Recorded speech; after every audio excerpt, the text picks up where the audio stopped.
So my name is Rajesh Shukla, and I'm a pass out from SPA Delhi, passed out in 1987, and our firm is known by the name of Quintessence. So we have been in practice since 1990 and been in practice for nearly 30 years, and I would say that major achievement that we have been able to achieve in the last 30 years has been majorly with respect to large scale projects that we have done nearly all over India. So briefly I would like to mention about some of the projects and also wish to mention about some of the parameters that we define for ourselves and based on which we assess our own projects before they are actually implemented. So some of the projects that we have worked earlier include Ambi Valley. It includes the Akshaypath temple, theme park which is coming up in nearly about 100 acres. We are also working presently on the Goa airport. It's a new greenfield airport coming up at Mopa. And we also work for all the projects of Reliance. So presently for the last 5-6 years we have been working on Reliance Corporate Park in Mumbai, in Ghansoli. Beyond that we have done various corporate projects, residential areas. We are working in Congo right now for a mixed land use development and an island which is in the Congo River. A lot of competitions have been done by our firm, and I am pleased to inform that we have been in the first 3 in almost about 10 to 12 competitions that we have done earlier, which also include Agast Kranti Udyan, it includes Bhopal SPA, Ambedkar University in Lucknow, and then DIT, for which we got the first prize in Delhi along with Bose Brothers, and there were several others. So today in most of the things that we have always been wanting to achieve is we feel that after 30 years of practice, most important thing is that the project should be sustainable. It also means that it should be ecologically sensitive to the site. Most recently the competition that we have won is for the Botanical Gardens Noida, and one of the experiences that I would like to share is the mistake that we have been making all our life is that we thought we are capable of doing a lot of things. Whereas after doing this particular project for the Botanical Gardens at Noida, I realized that our profession also needs to have an interactive discussions with people of various professions. So here we have a team of botanists, we have a team of horticulturists, we have a team of geologists, hydrologists, soil scientists.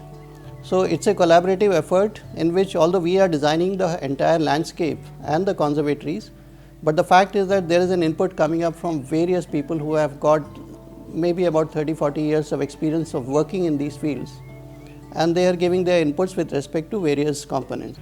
Socially, it should be responsive. Culturally, in fact, a lot of sites that we have worked in the past, especially in places like Bhubaneswar, Calcutta, I find that those places are culturally very rich.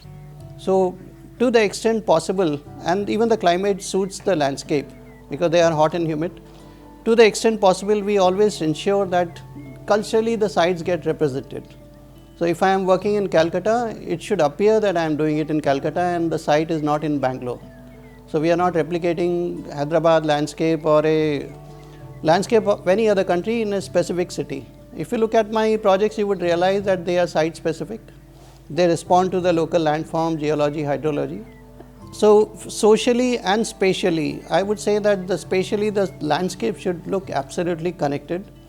And one thing which we have tried to do in all our projects, starting from Ambi Valley, is that there should be an element of storytelling in the landscape. So the project that we are actually now going to discuss is about Kushalpalli. This is actually a hill station very close to Bengal, almost on the border of Jharkhand and Bengal. And this place is called Ayodhya Hills. And in fact, I would say that in most of that region, this probably is the highest hill that we come across, because most of them are small hillocks or it's nearly a flat land.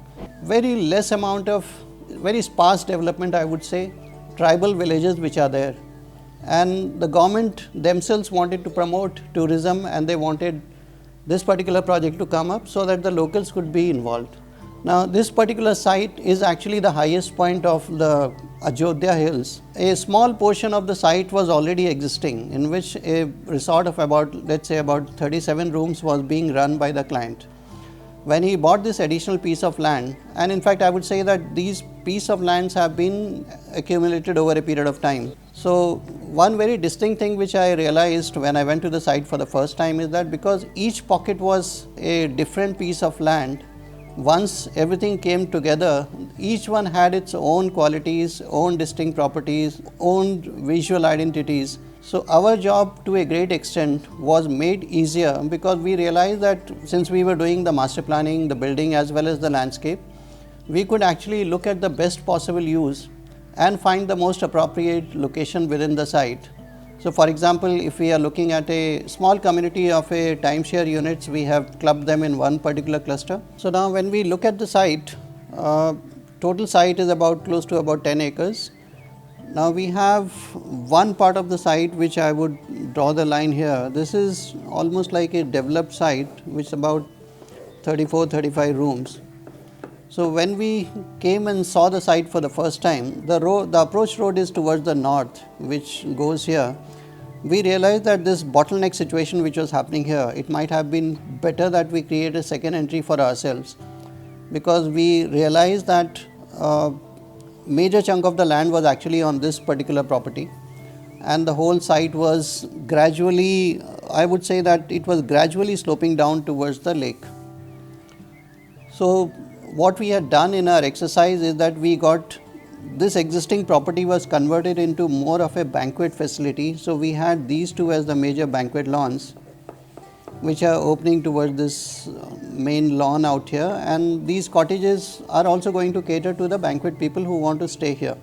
This also becomes a noisy area, and our objective was that we create sufficient buffer in between this noisy area as well as our resort activities.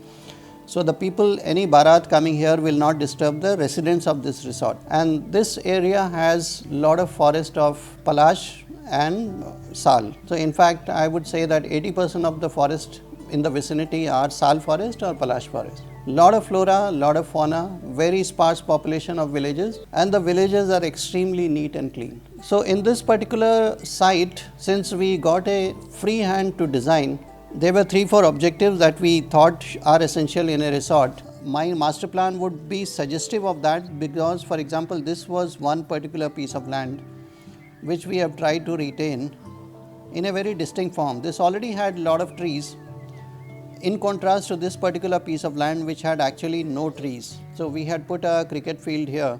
For example, we have a small mini golf course where the people, youngest people to the oldest people can play collectively. It's not really, if you have a sports ground, idea was that the kid should be able to play with his grandfather.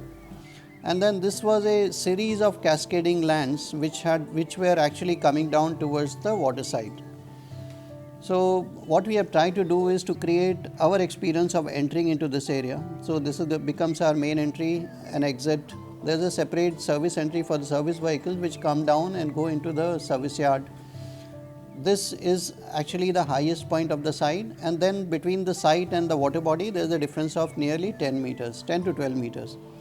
So once we enter at the highest point, this building is also designed in a step form. We enter at the higher level and we gradually come down to the lower level, and then restaurant and outdoor eating activities are put around a major lagoon which is a swimming pool. Now this swimming pool has got 3 different partitions. One is a lap pool, one is a jacuzzi, and one is a kids pool with a lot of water activities, water jets. Then we have series of cascading terraces which are going down towards the lake. We have cottages which are lining up, and what I realize in this particular area is that even a small bit of green, I would say 10 feet by 10 feet of green, is also utilized by the families. And especially I have seen within the Bengali families that you would have the entire family moving together. So it's not really a site where you would see couples going around. You would find that the grandchild, the grandfather, the parents, everyone is there in a group. So now each group manages, if I am able to create these small cluster of greens, each group manages to find a space for themselves where they pitch and they have outdoor eating areas, everything happening there. So there's a happening area around the pool, there's a private area, there's a kids zone which is happening within the lagoon. So this lagoon itself was designed in 3 or 4 different steps so that they could cater to the requisite function. The people of every age group should probably find an interactive method within the landscape. So it is not really just a visual experience or some fancy items which have been collectively put here. We wanted every person, and to our surprise we realized that there has been an occupancy of nearly 80% in their resort round the year. And although we are always short of rooms, although we have about 37, 38 of them, and our intent is to go for nearly about 120 rooms and expect nearly 80% occupancy round the year. People coming from Ranchi, Jamshedpur, all these areas are actually coming and staying in this area. So most of the cottages that we are wanting to build are the ready-made cottages. We are taking it from elsewhere, putting it here.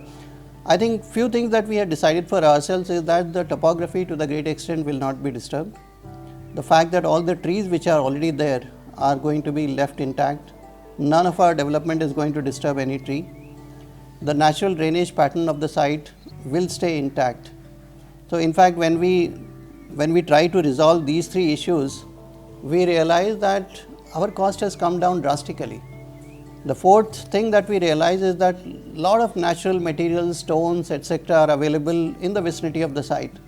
So we didn't really have to go for any materials from outside. We could just use the natural stones which are available in the vicinity and use them both for the walls, for the roads, for the construction. We have grey color, black color. In fact, we have different categories of stones which are easily and readily available at a very low price. Maybe the only challenge is the workmanship, but we are managing with that. So I think this particular site, I would say, is probably one site where we have managed to not disturb the landscape, the existing one, I would say. Partly we were helped by the configuration of the land, partly we were helped by the general terrain, how it was formed and how it naturally drains towards a lake, which nearly collects all the water.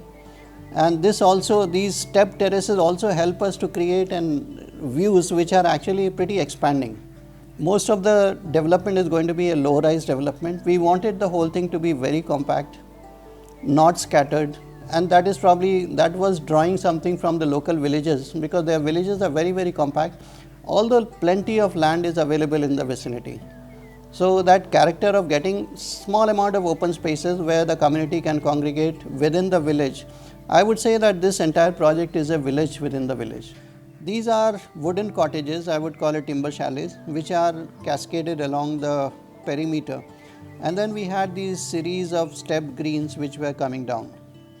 So every steps drop by about 1.2 meters, and they create distinct clusters so that the people who are residing in these cottages can actually utilize the green in front of them in almost like a 360 degrees formation. So once a person reaches there, he gets a clear understanding of what is happening in the vicinity of the site, what is happening within the site, and the distant landscape.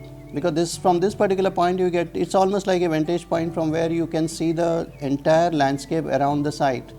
Majority of the units, cottages, are ready-made ones, so they are being constructed here, sent in a knockdown condition and raised at the site in a very short span of time. So the spa building, which is sitting almost in the heart of the complex, and the main club building are the two buildings which are actually constructed. Otherwise, most of them are going to be single-storied, low-rise villas, cottages, timber chalets, tented accommodation, and maybe some few elevated units. Thank you.